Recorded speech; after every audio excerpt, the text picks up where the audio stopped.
Hello and hello and welcome to Overcome a Mental Health podcast. I'm excited to be here today, and I'm excited to announce our guest, Scott Grace. Scott, how are you doing? I'm great. And Happy to be here, Travis. before I turn the time over to Scott, I want to read a quick bio of him, and I'm hoping I can do this with a straight face. But let's see how this goes. Warning: Scott Grace, who has been described as a cross between John Denver, Robin Williams, and Dr. Seuss, is wanted by the authorities for creating the piece as well as defying the law of gravity with levity. Contact with Scott is likely to be hazardous to your misery, as he has provoked outbreaks of joy in 4 out of 5 laboratory humans. It is illegal that Scott's work has so threatened to cut into the sales of antidepressants that pharmaceutical companies have offered him millions to retire. Scott gives keynotes using stolen identity, aka the spiritual Dr. Seuss. His feel good viruses on YouTube have infected over 2.5 million people with just 4 of his Seussian videos. Scott has been known to practice life coaching without a license, eluding the police by working on Zoom. He fancies himself an intuitive channel with who smuggles wisdom and guidance over the border from beings he calls spirit guides, who are also not licensed and who have allegedly not filed a tax return in several lifetimes. As a front, Scott does do various legal above the board activities. He has written 4 books, in his latest being Mindful Masculinity. Scott also has recorded 9 CDs, remember CDs, of his original music and comedy. He presents as an inspirational guest speaker and singer at churches, nonprofits, schools, and corporate events. As an occasional stand up comedian in the Bay Area, he has shared the stage with Dana Carvey and Robin Williams. But don't be fooled, his rampage of song portraits, custom made, personalized song gifts that horror people for their birthdays, anniversaries, or for no reason at all, have been killing people softly their with their songs since 1987. Authorities would very much like your help in apprehending Scott. Try catching him at www.scottsongs.com or on YouTube or Facebook. And I'd like to now turn the time over to Scott and hear about how we can heal our inner critic. Wow, that was the first time I've ever heard that. That was great. Thank you. I am pleased to be here with you all. I have had quite a journey in my life with my inner critic, and my intention is to help you shine a light upon it because it's usually in the dark. And that's why it's so painful because it's not conscious. And when it's subconscious, it it hurts. But when you are conscious of it, you can choose to detach. And because knowledge is power, you can choose to listen to a different voice.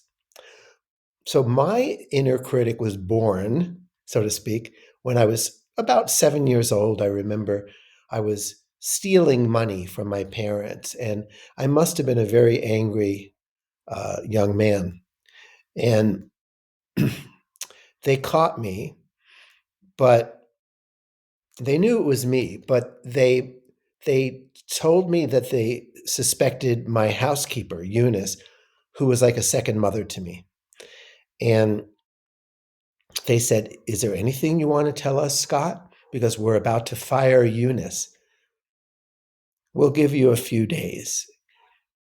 And it was the hardest few days of my life. And finally, all this fear and shame, through it all came the 3 words, "I did it." And my parents said, "We're not going to punish you because we see how hard you've been punishing yourself."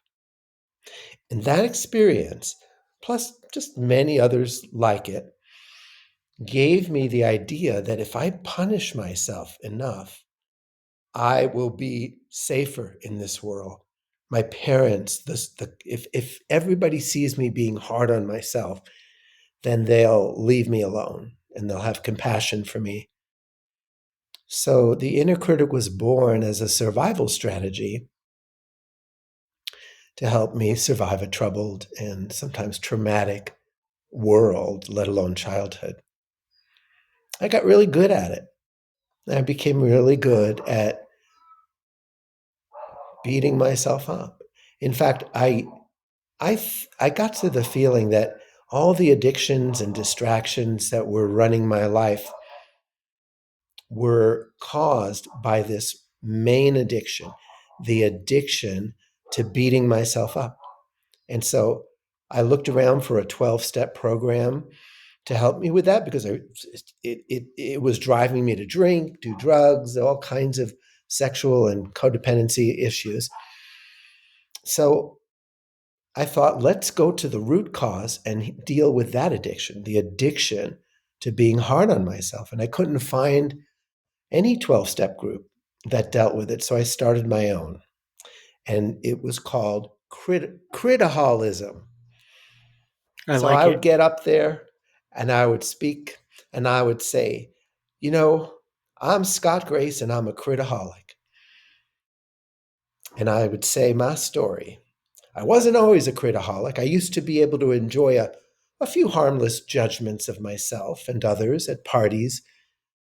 But then, as the disease progressed, I started waking up my day and just pouring some straight self criticism in.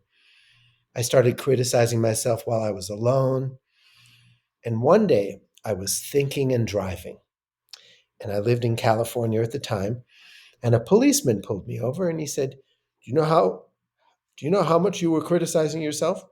I said, No, no, officer. He said, 84 thoughts per hour. And I said, Oh my God. He said, The limit is 65 here in California. I'm going to have to write you up. Oh, I said, Please don't. So I had to go to court, and the judge let me be my own prosecuting attorney because he knew I had so much experience in that role. So I won my case. I was found guilty, and yet it was my first offense. So the judge let me off and sent me to a hospital that specialized in the treatment of what he suspected I had, which was chronic critique syndrome. So the doctors examined me and they were blunt. They said, you're in critical condition. And if you don't learn to be more gentle with yourself, by the time you're in your 40s, you might have a cardiac arrest. And that's when I became committed to resting my critic for my mental health. And yes, that was tongue in cheek. But I've written a lovely bunch of songs to help heal the inner critic, to soften it, to relax it. And I'll share with you part of one. Okay. Once I thought by now I'd be Mr. Functionality, perfect and complete in every way. I still get lost and then get found as I walk this sacred stumbling ground. I need to reassure me I'm okay. I sometimes fumble in the dirt. I have a heart that can feel hurt. So I hear a voice of wisdom say, handle yourself with care. There's a precious child of God in there. Handle yourself with care. There's a precious child of God in there. There's a judge inside who's sometimes strong, convinced I'm doing my whole life wrong. So quick to rise up to my prosecution. But as I grow, it's getting clear the judge is just a voice of fear. Gentleness, my only real solution. For how can the child inside feel safe when I'm trying to whip myself in shape? There must be a gentler way to grow. The petals of my heart open in a loving self environment. A flower grows and blooms when it's given the room. Handle yourself with care. There's a precious child of God in there. Handle yourself with care. There's a precious child of God in there. Love it. Love it. I love how you use music to help people heal. Yeah. Yeah, and to help myself heal, primarily I write songs for myself, and then lo and behold, other people are like me and are working with the same issues. Yeah, it's My guitar almost fell. I nope. found got it. You're good. You're good. Yeah. It's amazing to me, like uh, how healing music is. Mm, yeah. Yeah. So you got to give me something to chew on here. I'm afraid of silence. I am too. I'm pulling up my notes really quick. I apologize. I had them here, and then I opened up something to read your bio, and then so they disappeared from my. I've got it. I got it. I'm on a roll. So the inner critic is a voice of fear. That's what the song just said. So one of my tools, one of the things that works for me when I find myself in critical condition, when I'm, disapproving and beating up on myself for the choices or just, feeling blah, is I I dialogue with the inner critic and I say, I'm curious, what are you worried about or afraid of? And over the years, I've developed a relationship. So, uh, critic might say, "I'm afraid you're not going to make enough money. I'm afraid if you don't apply yourself, you're you're just not going to be happy. I'm afraid that it has to be done really soon. That you're way out of time. I'm afraid that you're going to die, and God's going to say, you better go back. You didn't learn your lessons." It goes on and on. But Yeah, and then I listen and I say, "Well, thank you. And what do you want? Like, do you want me to be happy?" "Yes, I want you to be happy." So the inner critic is like a life coach that is on the sidelines of your life, and it learned how to support you and cheer you on by people who were afraid. And so it's developed a strategy of encouraging you by making you afraid, by making you feel bad. yeah, and this speaks volumes to like my inner critic is definitely like to me it's speaking about my anxiety, which is something I deal with every single day, and it's Yeah. Is exactly the same thing that you were just saying. It's like, am I good enough? Am I, do you want me to do more, God? Do you want me to, like, am I going to make it past today? Um, so what, like, go off of kind of like people who feel like they're not good enough. What do you say to those people? May I speak personally to you, Travis? You sure can. Okay. Yeah, because you're in the room, I can connect with you.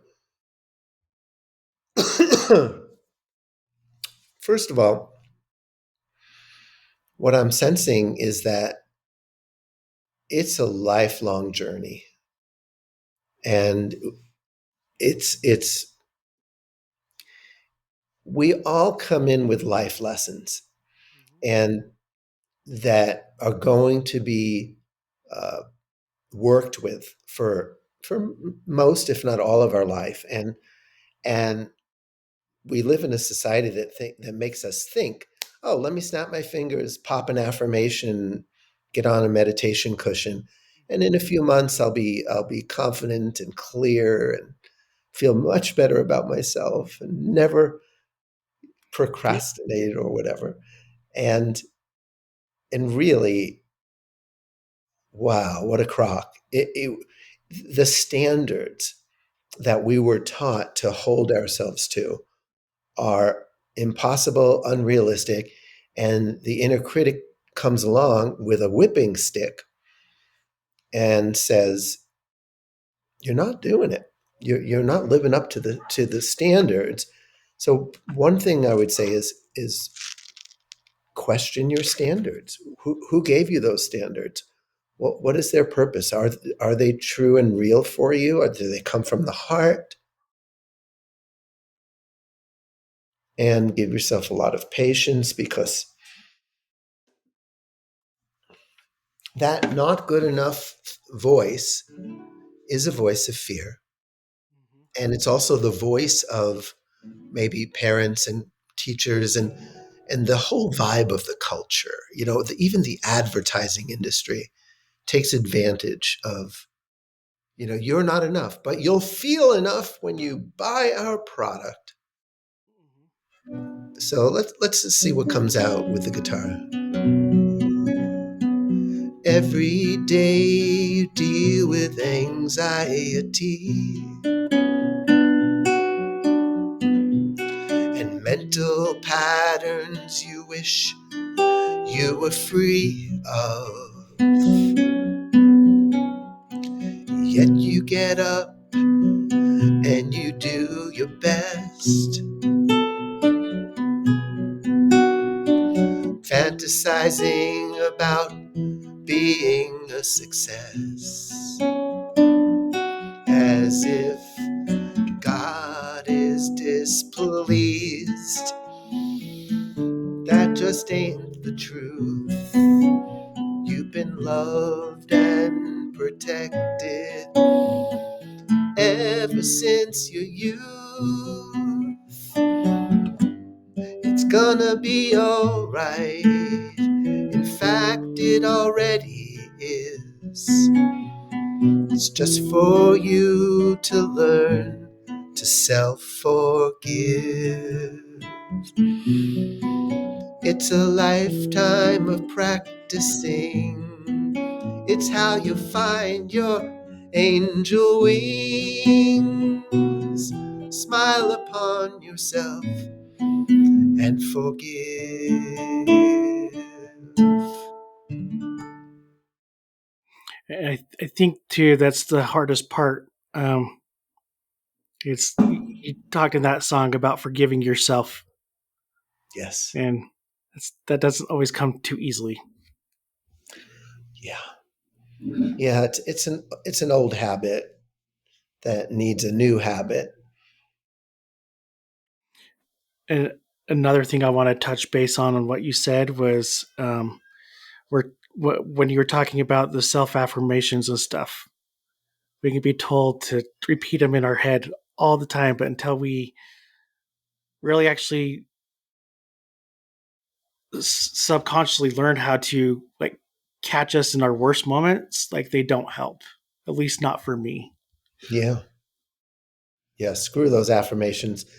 When I'm down to a certain level of self pity, it's not affirmations that help. It's for me, it's a good cry. Uh, Maybe singing, dancing, asking for love, asking for a hug, um, telling people I care about. I have temporarily forgotten who I am. Could you remind me? What do you see when you look into my eyes? Yeah, That's that's that's really a good. yeah, yeah, And um, I think it's important to have a good cry. For me, it's a lot of I like to surround myself with people that will listen to me, and sometimes I don't yeah, always want them to say anything. yeah. There's times I do, but I guess it depends on the moment. But I think someone to sit there, you know what? How are you really feeling? Like, what's going on in your mind? So, but Yeah, I enjoy the good cry as well. yeah. There's a work I do online called Authentic Relating, and it's a tribe of people all over the world, and we practice deep listening, deep authentic sharing, and no fixing, and that's beautiful stuff. I feel closer to some of these people I've met online than I do with people in my life in the flesh, and it's because of this practice of really taking each other in and not judging and not fixing. Can you dive in a little bit more on what you mean by like not fixing, like just kind of Yeah. the meaning behind Well, it and what you? okay. Well, when people share something, they want something back. And we come from a culture that doesn't really teach people how to be self-aware around this. So I teach, if somebody says, I want to talk to you about blah blah blah, what cap, I would say, what would you like from me? What would you like me to put on my just listen cap?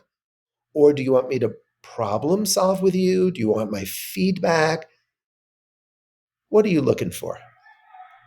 So they get conscious of what they're wanting in return. I don't like it when people just vent. I like Yeah, I get turned off by that. But when they say, I have some feelings and I'd love to be heard, do you have a moment to hear me?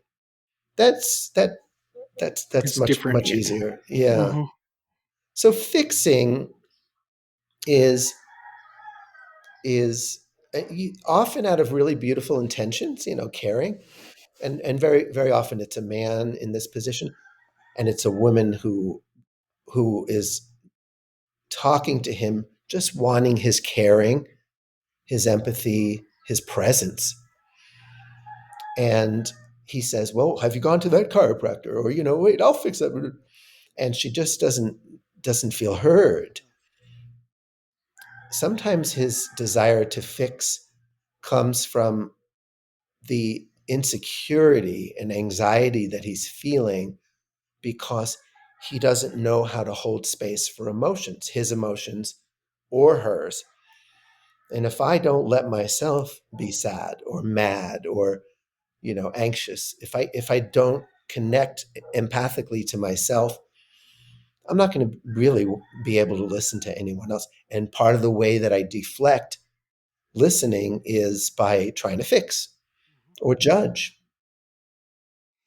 Yeah, and Yeah. I feel like in situations like that, when somebody like tries to fix me, I feel like it doesn't take care of the real situation at hand. Like I want it to. Yeah. Yeah. Yeah. And so part of it is the responsibility of the one who's talking. It to get into the habit of saying what I would love for you to do right now is just listen, maybe make some nonverbal noises like, oh, Yeah. you know, whatever. Mm-hmm. But to really give specific, detailed GPS type of instructions on what you want back from the person. Yeah, makes sense. Being basically just being more vocal about what you're expecting, Indeed. which is yeah. I haven't always been good with that, but um, throughout my marriage, I've been learning. I should say, especially my marriage, I haven't been always good at that, but now I'm learning to do a lot better. Good for you. Yeah, that's the best training ground in town, an intimate relationship. Mm-hmm. Yeah. So what I've been doing lately is writing down any thought that has the energy of should in it. I have like a should journal. Okay. And every time I feel this tension and I know that I'm telling myself I should do this differently, or I should get started on that, or I should clean the house, I write it down. And I look at my list. And this is why my latest book is called Mindful Masculinity, a book for men and the women who love them. Because mindfulness, let's say awareness of what I'm thinking, is illuminating, and it frees me to laugh at what I've been thinking, to change what I'm thinking, to detach from the emotional reactions from what I'm thinking. So I think it's a good idea to see if you're just like full of shoulds. Where did those shoulds come from? Did they come from parents, culture, society, your own? What? It doesn't matter really. You don't have to analyze them, but just to be able to see them. And it occurred to me that I'm dominated. My thoughts are dominated by should thinking.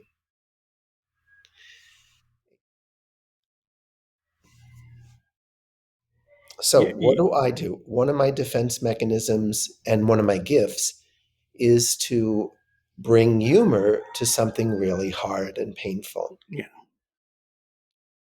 So I have this. You're on the verge of wanting to say something. Yeah. I'll let I you was just say. gonna say the humor thing.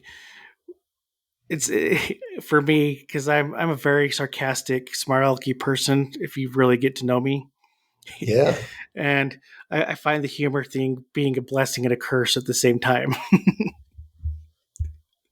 yeah, I I can go in and laugh at anything, but there's moments where I'm like, okay, I shouldn't have said that, and I need to learn to respond to that type of situation differently. sure, yeah. So I wrote a bunch of songs and a bunch of poems as my altered ego, the spiritual Dr. Seuss. And many of them deal with this critical voice. So let me lay one on you, or at least part of Okay. it. So, my critic travels with me on this earth and is my companion for worser or worse. It pretends it's my friend, my bestest amigo, and it pours on the guilt. That's the drink of my ego. It's there to protect me, to help me be strong. So it has to remind me I'm doing it wrong. I'm weak and I'm lazy and I don't have a clue. That's my drill sergeant critic trying to motivate me. My critic wants me to be all I can be, so it gives me these pep talks all day and for free. Oh, the places I go and the guilt trips I travel, as the critic plays judge and bangs down on its gavel. But I always can get some relief from my shame by projecting it onto the others I blame. For that is my critic at its beastiest best. It nurses its grievances close to its chest. Republicans, liberals, your parents, my ex, the world is just teeming with folks to correct. If only those fools could conform to my ways, I could get on with life without further delays. Now, this is a 6-minute poem. It doesn't end there, but I think I'll stop for the purpose of our podcast. Yeah. It does have a happy ending. And how did you come up with that alter ego? I had been reading Dr. Seuss to my daughter. She was 2 years old, and one night I read her one of his books, tucked her in, and then I couldn't get his voice and his rhyming scheme, his style out of my head. And I sat with that, and I moved around a couple of days. Just everything was like Dr. Seuss. I'm glad I trusted myself to know that it was a good thing, because Hmm. I could have ended up in a hospital. So I went to the computer one night, and because I was noticing that this voice was very positive and cheerful and had a lot of wisdom. So I started writing, and took about 3 months for the first poem to be done. And then there came five more. So right now I have a body of work uh, that's in a book called "Oh, the Oh, Places Your please. Ego Will Go," and I put a bunch of it in my latest book, Mindful Masculinity. So the spiritual Dr. Seuss is a big part of what I do and how I Dude, help people. that's really cool. It's hard to kind of decipher like those good ideas from the bad ones, and I'm glad that you moved forward with it. Yeah. Yeah. Well, some people would say there's no such thing as a bad idea. Yeah, it's true. Thomas said it. Miles Davis said in jazz there are no wrong notes, and Thomas Edison said, somebody asked him, you failed 1999 times to create a light bulb. What kept you going? And he said, I didn't fail. I, I didn't fail. I was I forgot what he said. Building. I was building a light bulb. Like each one helped me learn how to get it right. Yeah, So we're all works in progress. yeah. And if he wouldn't have done that, where would we be with the light bulb now? Like, it's Yeah, just yeah, trusting yourself and yeah. uh, Trusting yourself. I don't do that easily. When I neither, said there are lessons that we learn for a lifetime, that's one of them for me. That is definitely one of them. It's yeah, yeah. Go yeah. ahead. I was just gonna say I'm the same way. I don't trust myself a lot. So this podcast idea I've been sitting on for probably over a year now, and I've just never been like, you know what? Like it's always been the thought like I don't trust myself to do it. I don't know if it's gonna get people to view it. Like Hey, I you don't know just how I'm rhymed. gonna. I don't know if I can do it. Will people come to view it? And when they It let was it go, totally, will yeah, go ahead, keep going. totally, I'm on a totally, roll. totally unintentional. Um, but that stopped me for a long time because I didn't know how to even go about it. And I feel like every time I got in front of a microphone, it was like I felt this like imposter syndrome coming over me. Yes, yes. Like, okay, I'm not good enough to even do this. But now I'm here and I'm trying it, and um, And you're nailing it. I'm hoping to nail it. Oh, I you're think. nailing it. You embody courage because you're insecure and you're doing it anyway. And Hmm. think of how many people could be empowered and inspired by you, because most people who are insecure and deal with anxiety don't do what you're doing. Yeah, and Feeling fear and doing something anyway is the essence of courage. that's exactly what I'm hoping to do is find those few people to that I can inspire and get them to move past any struggles that they're dealing with and maybe just open up about themselves. Yes. Yeah. Yeah, you've earned the right to create safety for troubled people because of what you've been through, what you're doing here on this podcast. You're ready. Let's see. Uh, so you mentioned in your bio, it mentions that you do stand up. Do you still do stand up to this day? Yeah. In fact, I have a gig tomorrow night. I live in Mexico, and it's just every once in a while I do professional stand up. It's not a major part of my life. And I just have to ask you. Uh, you said it says you shared the stage with Robin Williams and Dana Carvey. Did you? I would just be curious. Did you get to meet either of them? I'd just be curious, honestly, to know. I know this is a little bit off subject. What it was, if you met Robin Williams, what it was like, just because I just think his character I I itself. I w- I was in the green room. That's this backstage, Yeah, and and I met him, and we shook hands. He looked at me very quickly, and then looked down and spoke about having just gotten back from Iraq, and uh, I didn't feel like there was any room for connection. yeah, He seemed not just humble, but kind of very self critical, and didn't know how to be himself when he wasn't joking around. That's my assessment. Many yeah, comedians, myself included, are fueled by self hatred. yeah. And obviously, with Robin Williams, we it's pretty much been said that that was a lot of the case was the self hatred.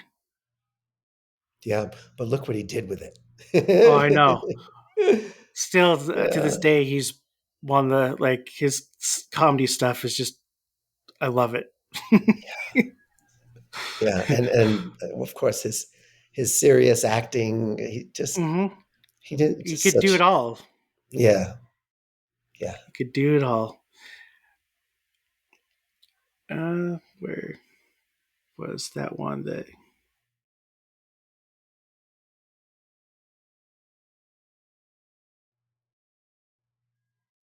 Okay, where had it written down?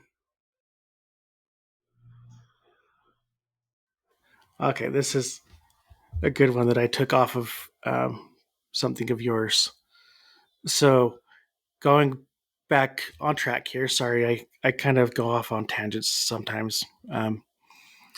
But whereas we were talking about the inner critic, and sometimes we don't like what the inner critic has to say. Like how do we just get that inner critic to shut up and stop bothering us? Well, that's one technique. Hasn't worked very well for me. Uh,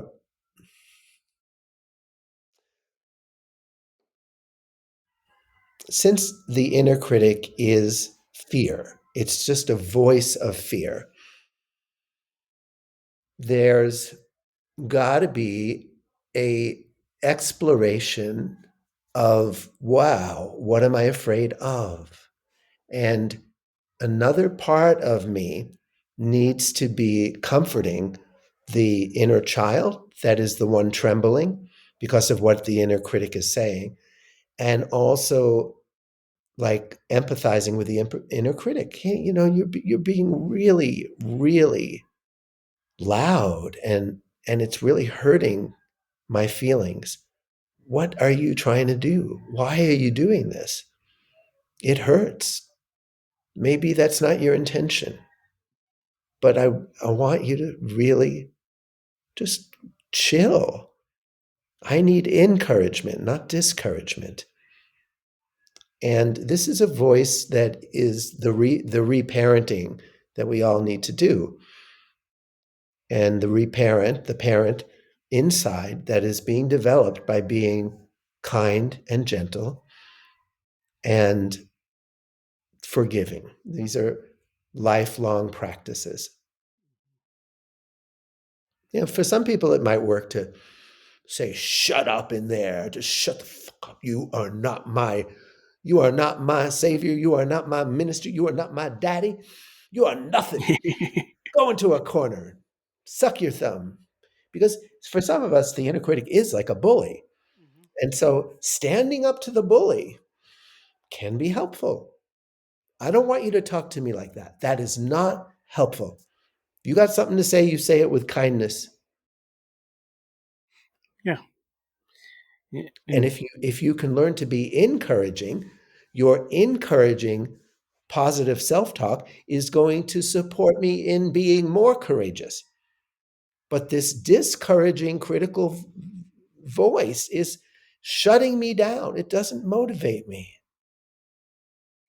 yeah, and I've been in some, I wouldn't call it intense therapy, but it's not.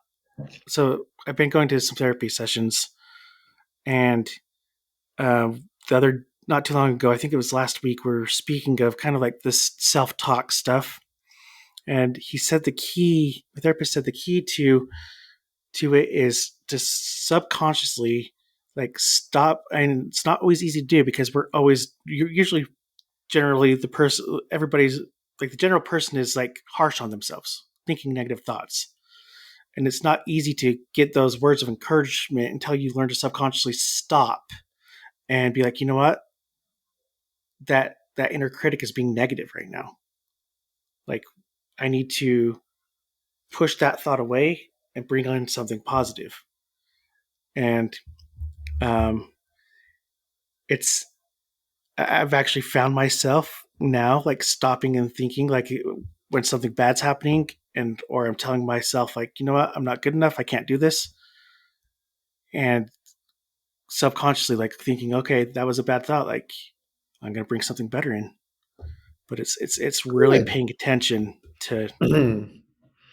Intentional. You're being intentional with your thinking. That's great. That's great. And with my clients, I also use tapping, EFT. Have you heard of it? Emotional freedom technique. I You don't think tap. so. Whoa. That's one that I've never heard of. Yeah. Yeah.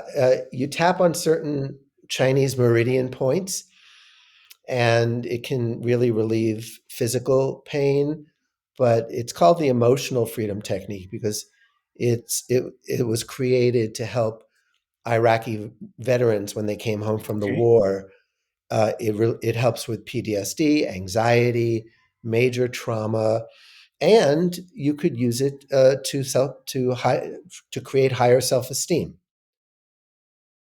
So the purpose of well, the first part of it is you validate the negative thoughts or Okay. feelings.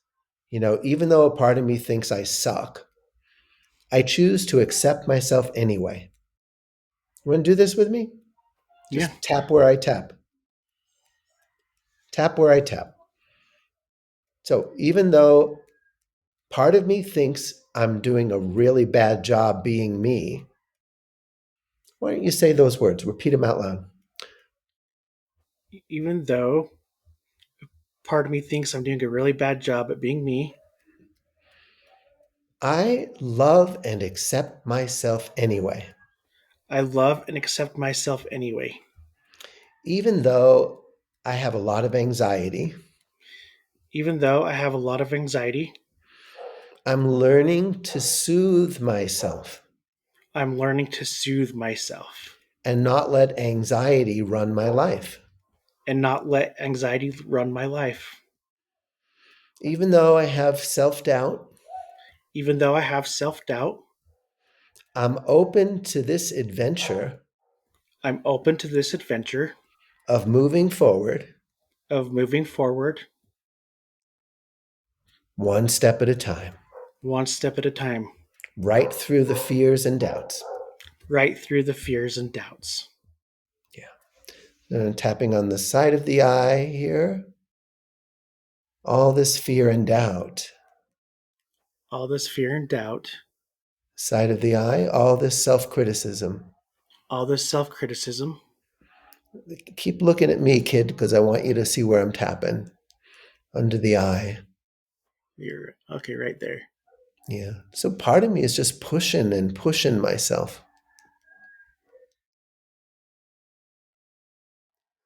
and trying to force me to do better and be better. Trying to force me to do better and be better. Push, push, push. Push, push, push. And using negative judgments to try to motivate me. And using negative judgments to try to motivate me. Are you just Like, tapping on your chest there? Is that what yeah, it yeah, is? exactly. And then the next part is 4 inches below the armpit on the side of the arm. All of this self judgment. All of this self judgment. I see it. Top of the I, head. I see it. I see you. I see you.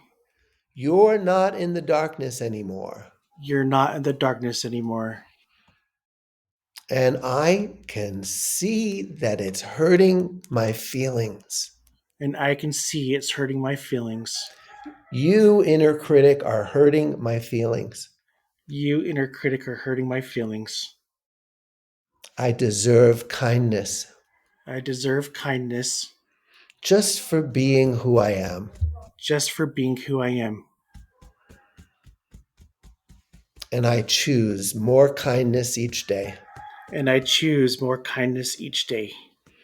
Every time I get conscious that I'm thinking negative thoughts, Every time I get conscious I'm thinking negative thoughts, I've got a few positive ones up my sleeve.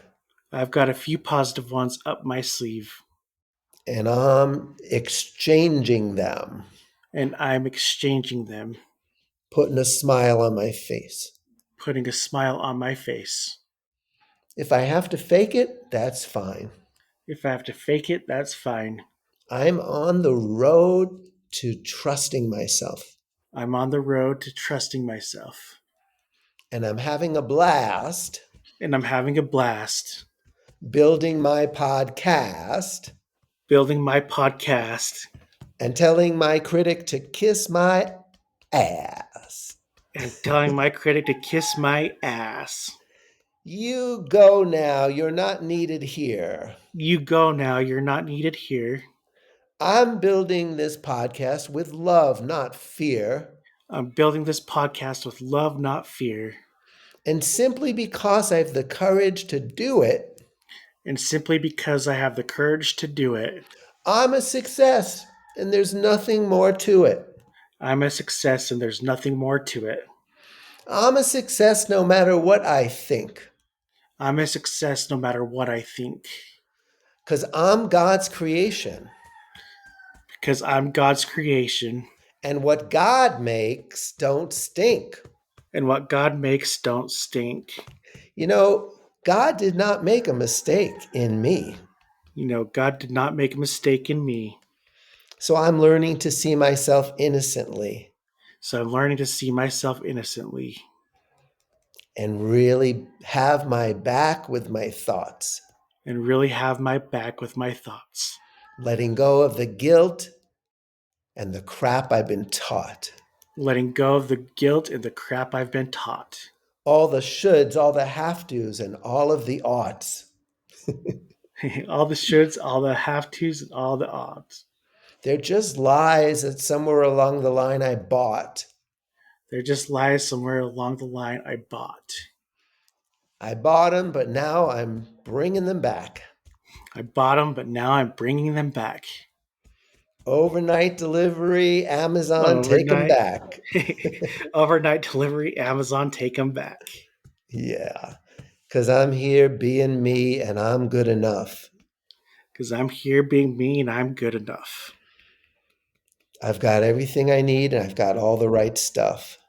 I've got everything I need. I've got all the right stuff. Sure, there are times that are going to be tough, Sure, there are times that are going to be tough. but I'm moving the needle towards more and more trust.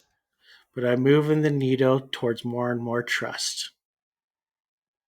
I'm learning to trust myself. I'm learning to trust myself. Every day, a little more. Every day, a little more. Just like I've learned to walk, Just like I've learned to walk. now I'm learning to soar Now I'm learning to soar in body, mind, and spirit. in body, mind, and spirit. Nice deep breath, Travis.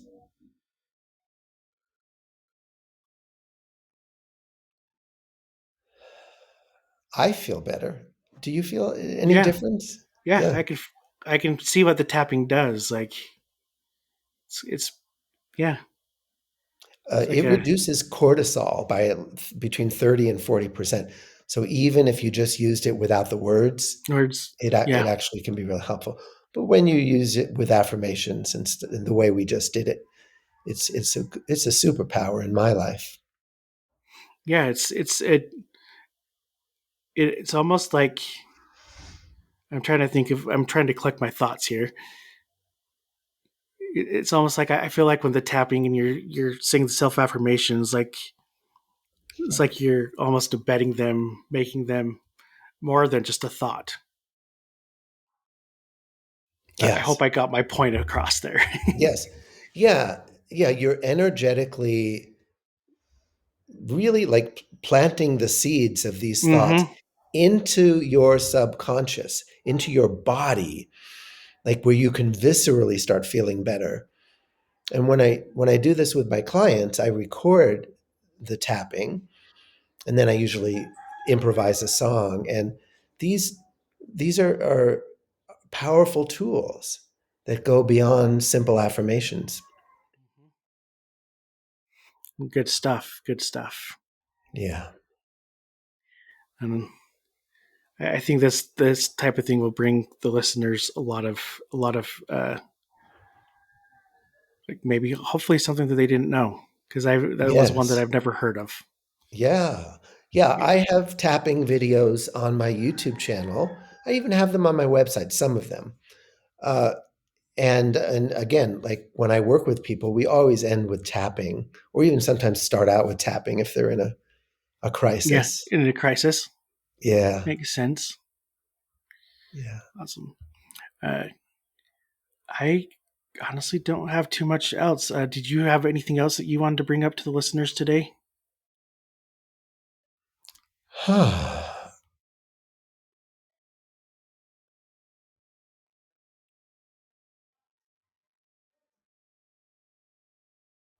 I don't like the fact that anxiety is now diagnosed.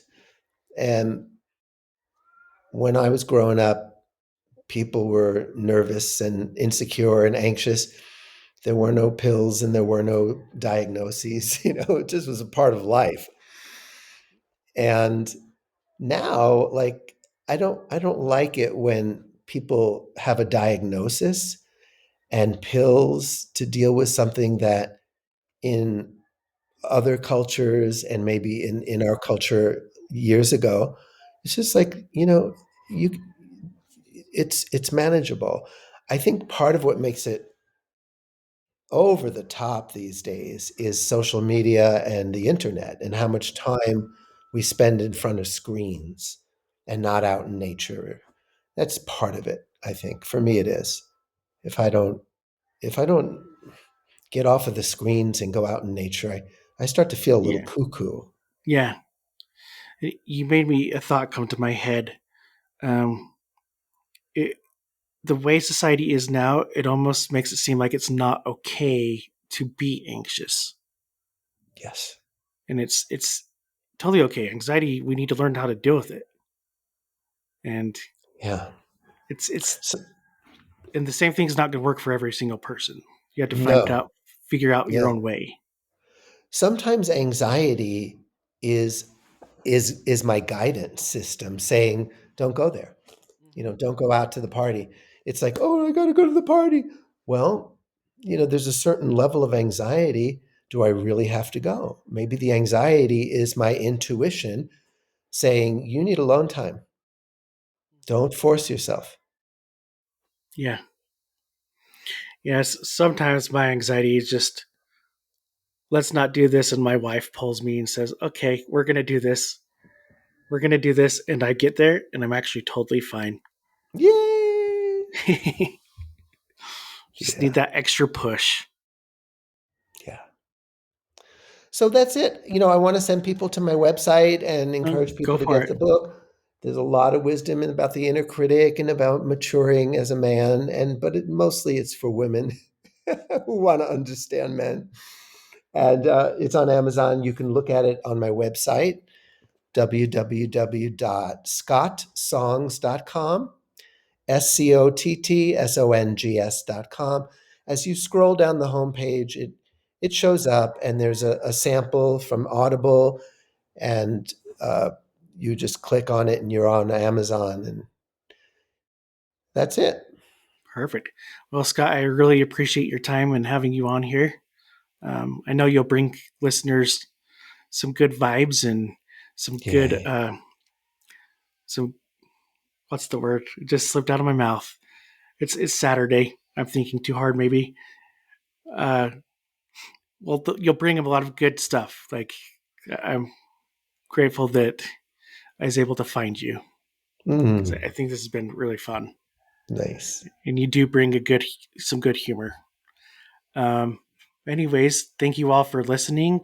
You can find me on Instagram at Overcome Pod. And yeah, everyone have a great day. Yeah.